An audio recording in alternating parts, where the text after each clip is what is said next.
So, Marty, one thing we haven't done is kind of explain who the heck you are.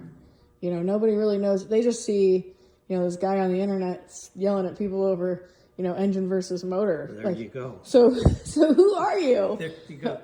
Nobody of importance. Nobody of importance. You have a little bit of importance. Well, maybe a little history. I don't The know. beard gives you the importance. Yeah. Right. No, the Hemi truck, the story with the Hemi truck, my buddy Bob Riggle, I was really close with Bob Riggle, the Hearst Hemi under glass.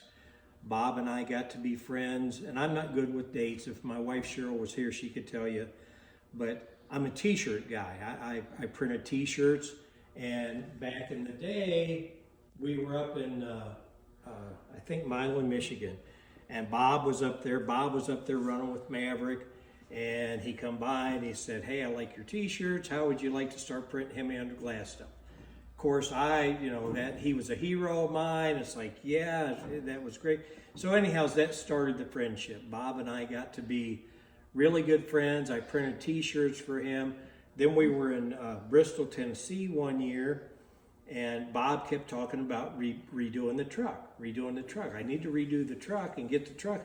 And I said, "Well, why don't you?" He said, "Well, I'd need somebody to drive it." And I was about half joking around. I said, "I'll drive it." And that was all that was said. Well, he showed up next spring. Bob lived in Arizona. I live in LaGrange, Ohio. He showed up next spring with this truck done. Mm-hmm. And he said, "Get in, see how it fits." So that's kind of the story. And Bob worked with me. He was a saint because I am not much of a driver at all.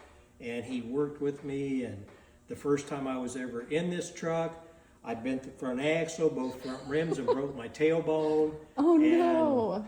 You know, that's a whole other story, but Bob, didn't, he worked with me over the years, and he was my mentor. So, ergo, and the truck's overwent some changes. I mean, originally it said Doug's headers on the side, Doug Thorley headers.